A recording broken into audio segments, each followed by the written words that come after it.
Замечательная архитектура одного из польских городов. Мы с вами находимся в городе Легница. И везде я буду говорить Легница. А правильное ударение в названии этого города – Легница. Всем привет, с вами МШ. Сегодня мы попробуем посетить Легницкую фабрику фортепиан и пианин, которая на данный момент является банкротом. Часть ее помещений используется под аренду, но кое-какие здания заброшены. Они, конечно, охраняются, есть охрана, но понадеемся, что все пройдет благополучно.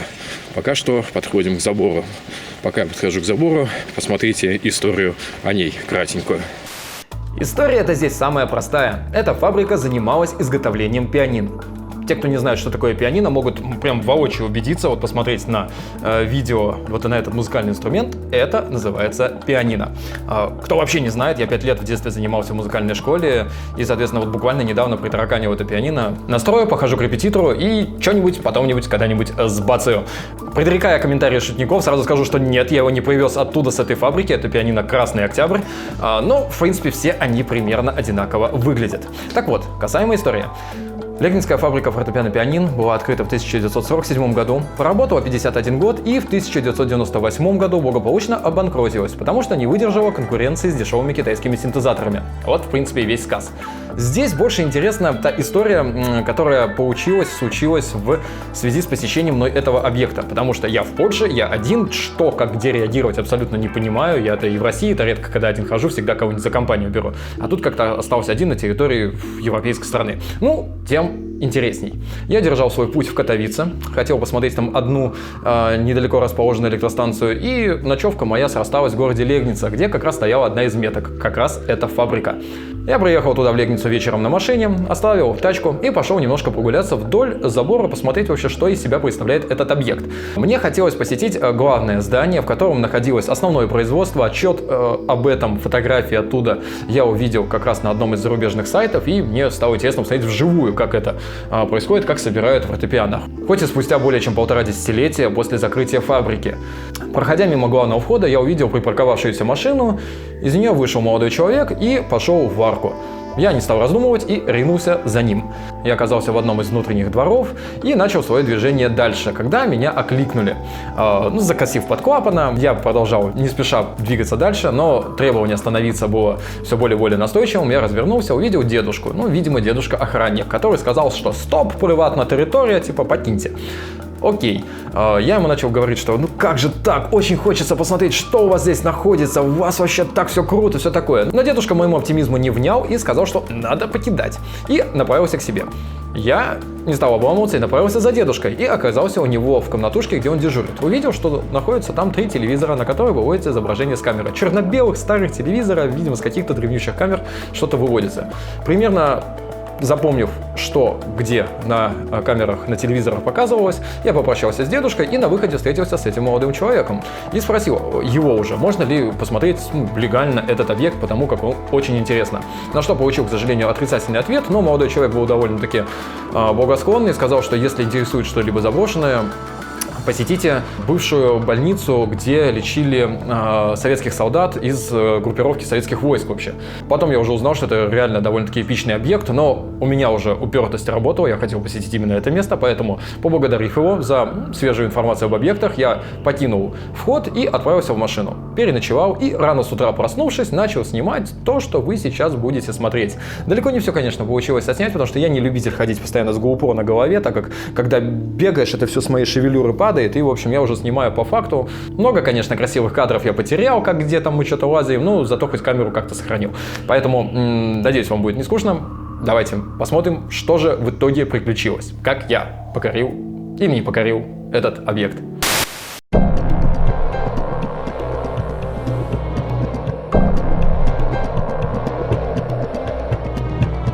Ну вот я уже на территории. Внутренний дворик находится под наблюдением камер, то есть самое удобное место, конечно, закрыто, как всегда. Но ничего, попробуем где-нибудь альтернативные пути найти. Я сейчас попробую через подвал здания проникнуть. Вот думаю, кто же так заделывает периметры на саморезы, загибая их, когда можно взять и отвинтить. Ну ладно, сейчас разберемся. Оказавшись в подвале, понял, что здесь ловить особо нечего, потому что все завалено хламом. И, и в сторону выхода идет только одна дверь, видимо, грузового лифта. Все остальное тлен и уныние. Дверь в грузовой лифт закрыта, ее никак не открыть.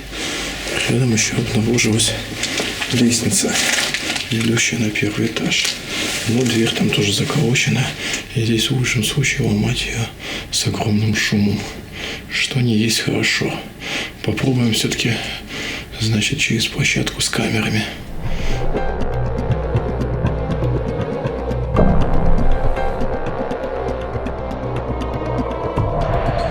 Итак, нам нужно попасть в то здание. Собственно, там, я так понимаю, все самое интересное. Первая моя попытка не увенчалась успехом. Я пытался забраться через вход в подвал, который находится вот за вот этим наспех сколоченным деревянным забором. То есть, как видите, здесь территория отделена так немножечко периметром. Я нахожусь вообще на территории вот как раз бывшей фабрики, но, видимо, часть зданий здесь вообще просто брошена. То есть вот там, если присмотреться, и окна выбиты и так далее, и никого я еще здесь не встретил, то здание вместе с соседними, оно чуть-чуть отделено, грубо говоря, таким внутренним забором, и там есть охранник и есть камера. Проблема еще в том, что можно попробовать через это здание забраться, но здесь в галерее брехливый пес, который, честно говоря, уже достал своим гавканьем и уже явно привлек внимание всех, кому не лень. Где он там гавкает? Вон. И фишка в том, что мне, кажется, придется к нему идти. А идти мне придется таким образом. Я сейчас посмотрел вот эти все дверки, окошки, которые как бы не выглядят живыми, и увидел, что дверка вот эта закрыта на болт с 2 гайками. Собственно говоря, они у меня уже в руке, так что проходим внутрь, будем разбираться, что к чему дальше. Пес незатыкаемый, и я чувствую, что мне много проблем добавит. Ну, ладно, посмотрим. Итак, пока что мы находимся в помещении таком пустом. Ну, видите, там ничего нету. Оно через такой широкий проход соседствует со вторым помещением. Здесь я уже тоже поработал немножко. Из этого второго помещения есть грузовой выход. Но он нам сейчас не интересен. Нам интересно 1, 2, 3 окна. Одно из этих окон было заставлено мощной такой плитой ДСП. Я ее отодвинул в сторону и имею сейчас возможность пробраться дальше.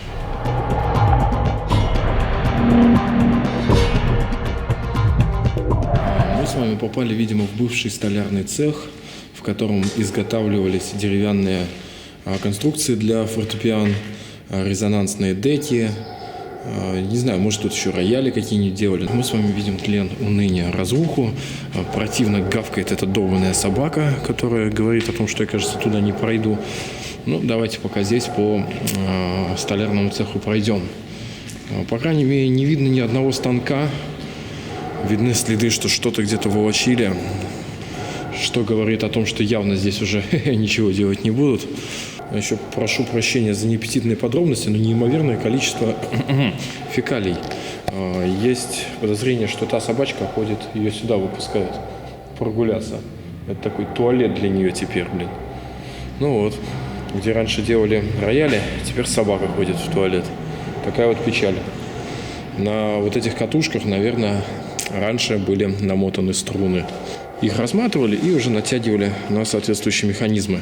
Я сейчас так навскидку не помню, как фортепиано работает, но там вроде как есть такое слово «вирбель» называется, что-то типа колка, как колок у гитары.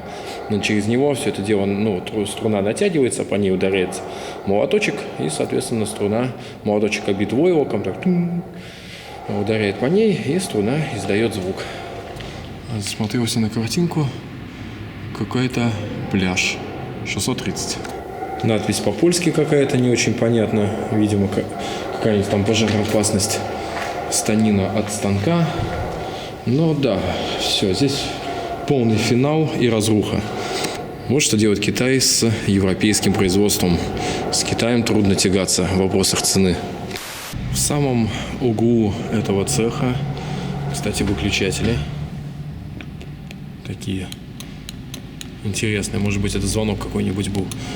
Не очень похож на выключатель. Вот это выключатель, причем, обратите внимание, видимо, для того, чтобы он не засорялся, механизм его древесной пылью, стружкой, так как здесь наверняка ее летало очень много. Я там видел остатки систем вентиляции, но не удивлюсь, если она просто банально не справлялась. Кстати, год 96-й, обратите внимание, в 98-м фабрика стала банкротом. Так вот, чтобы не засорялась, закрыта специальной такой резиновой мембраной. А здесь механизм, видимо, более надежный, поэтому с ним не стали запариваться. Но, естественно, никакого света здесь уже и в помине нету. Рядом находится дверь с надписью «Поварня». Я уже ее, признаюсь честно, открывал. И вот что мы увидим. Мы увидим лестницу. Пока что дальше я не знаю, что происходит, кроме одного момента. Я здесь вот сниму немножко пол, потому как если я подниму камеру выше, будет наклеена весьма непристойная картинка, которая сделает мое видео 18+. Ну ладно. Всегда же можно замазать. Точно, что же я забываю-то?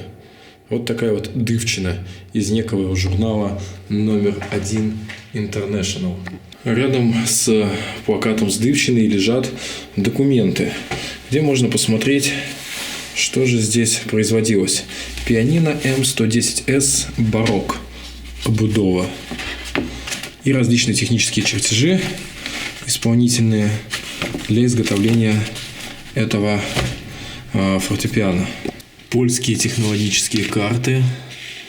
3000 оборотов в минуту в течение со скоростью 5-6 метров в минуту, что-то такое тут производится. В общем, интересно довольно, необычно, что на другом все языке. Но самое старое, что я здесь встретил, это где-то 69-64 год где-то я видел. Увидел еще более старую папку, 58 год. Здесь 56-й даже год чертежа. Но это, видимо, какой-то станок. И явно он немецкого производства. Ну, обалденное слово, как всегда. Если подняться по лестнице наверх, то двери на этаже все, кроме последнего, закрыты. А в последний этаж просто тупо дверь отсутствует. И здесь царство голубей. Кстати, легницкие катиши ничем не отличаются от питерских. Вентиляция, вытяжка. А наше здание, на которое хочется попасть, находится вон аж где. Совершенно с другой стороны. А та шавка, которая гавкает, находится под этой галереей. Ну, зато пройдя по последнему этажу, можно выйти на вторую лестницу, подняться еще на пролет выше и оказаться, машинный зал. Главное, что еще здесь весь механизм жив. Но двигатель, естественно, уже снят. И я даже боюсь предположить, куда поляки могли его заиспользовать. Вилячник, главный, наверное, главный выключатель. Мне кажется, здесь ничего нету. Лучше отвернуться. Да. Ничего не произошло. Схема 68-го года. Добрая такая схема, немножечко, совсем чуть-чуть пожелтевшая от времени. Я бы сказал, уже почерневшая. Дверь на крышу как-то трогательно закрыта на проволочку, которую, как вы понимаете, убрать никаких проблем не желает, не составляет. Оп, мы можем попасть на крышу этого цеха. На крыше долго не находился, чтобы не привлечь к себе внимания. Буквально несколько фотографий окружающих видов на телефон и на зеркалку сделал и свалил под защиту стен.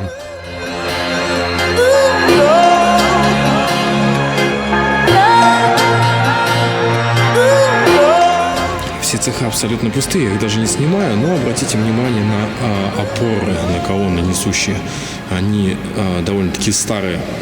Фабрика начала свое шествие в 40-х годах, но здание, я думаю, может быть, даже и пораньше построено. А может быть, также в 40-е годы.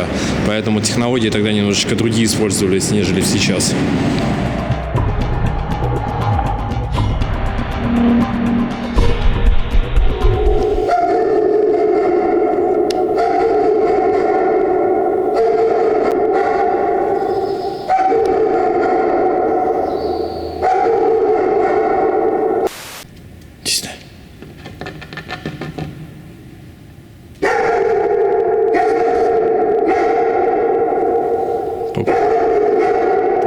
ложится. Чисто. Чисто.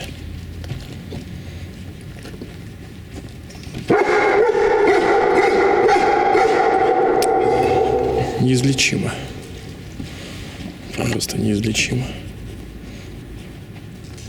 Сейчас оттуда как охранник выйдет. Будет весело. Сейчас уже с ума сошел. Что ты? Выпустить тебя погулять, что ли? Стрёмно мне это делать, но, видимо, придется.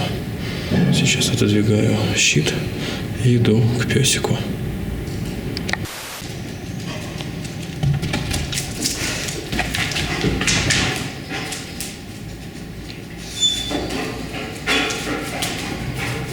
Окей. Блин, самая обыкновенная заброшка. А очко играет там не горы из-за собачки-то. Здесь какие-то надписи на польском. С собакой я подружился. И теперь продвигаюсь дальше.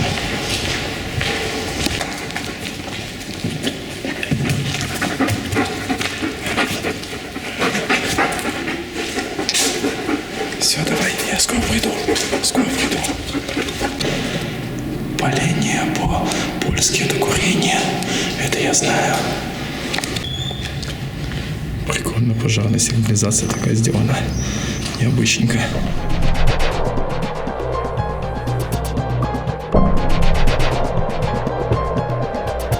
И все-таки, к сожалению, это финал. Несмотря на то, что я даже подружился с собачкой, я дошел до не то что заколоченных, а там заделано каким-то газобетоном проем двери. Вот он как раз там все навалено. Если здесь ломать, это будет очень громко. Кстати, интересно, что сюда, в этот цех, выходит узкоколеечка. И вот даже видны как раз рельсины. Круто. Пес очень хочет играть, но, к сожалению, мне нужно идти дальше. Я так понимаю, что через эту дверь охранник заходит и подкармливает его. Соответственно, предполагаю я это по наличию большого количества израсходованных упаковок из-под собачьей еды. А мне надо сейчас будет вот это все открыть. Я так понимаю, что здесь все довольно примитивно сделано. Поэтому разберемся и попадем на внутренний двор. Вот тебе будет весело. Вроде даже неплохой пес-то оказался, а я тебя обзывал. Ты уж извини, я знаю, что ты сейчас опять будешь гавкать от того, что тебе очень просто скучно. Ты хочешь просто играть. Куик. Няша со всеми подружится, кроме охранников, наверное. И вот это сейчас самое начинается весело. А как все близко-то было, ё-моё. Как же я вообще близок был. Даже обидно. Фу, блин. И вот Тедди, блин, буквально через секунд 10 выезжает тачка из-за угла, блин. Ну, я, конечно, ждал этого, блин. Это понятно, что что-то, ну, слишком все больно хорошо шло. Я в итоге, блин, открываю эту дверь, которую закрыл так чисто символически, выпускаю собаку на того чувака и сваливаю просто со всей дури. Фу. Все. За периметром. Даже не так обидно. Какая у меня отменная все-таки прыть-то появилась сразу. Эх, а клавиатурки-то так и не досмотрел. Сейчас в тачку сяду и доеду посмотреть, что там происходит на территории уже изнутри машины.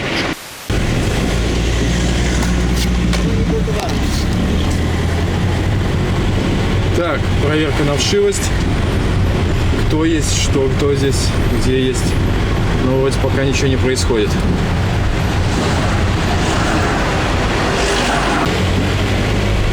У меня уже мысли крамольно возникает, может вернуться. Ну что я могу сказать, мои дорогие друзья? Не всегда удается достичь конечной цели. Не всегда удается сделать это с первого раза. Тому может быть много причин. Будь то машина, как сейчас выехавшая, будь то несговорчивая собака или какой-нибудь там охранник, будь то место далекое, потому что прийти сюда на следующую ночь, я уверен, что все получится. Но нет у меня следующей ночи, и живу я за пару тысяч километров отсюда. Но я думаю, что как-нибудь я, наверное, здесь еще проеду, и все-таки надо закончить это все дело. И, может быть, даже вставлю в это видео, а может, не вставлю, если успею смонтировать. В общем, в любом случае, это драйв, это приключение, это какая-то работа мозга, но знаете, вы смотрите меня со стороны, с экрана, вы думаете, вау, круто, я хочу так же. Иногда лучше посмотреть с экрана, потому как слишком много всяких разных опасностей и неожиданностей может быть. Как минимум, если бы меня сейчас здесь словили бы, я бы, думаю, долго бы еще отговаривался, что делает гражданин Российской Федерации на охраняемой территории и вообще в другом государстве Польша.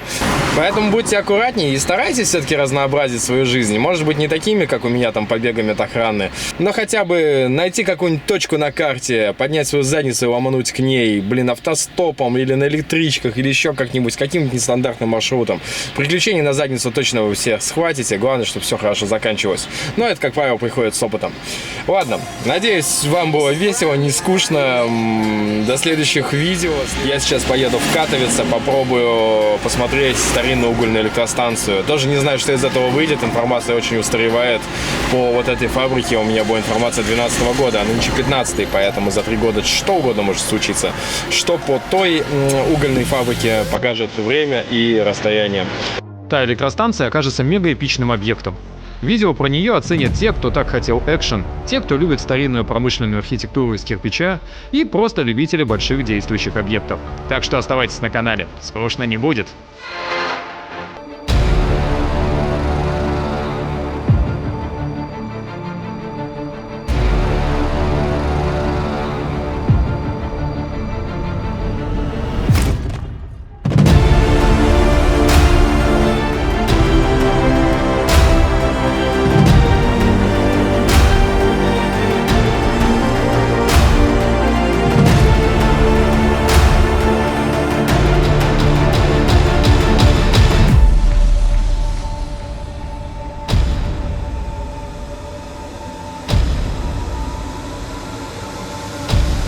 До новых встреч, лайк, подписка. С вами был МШ.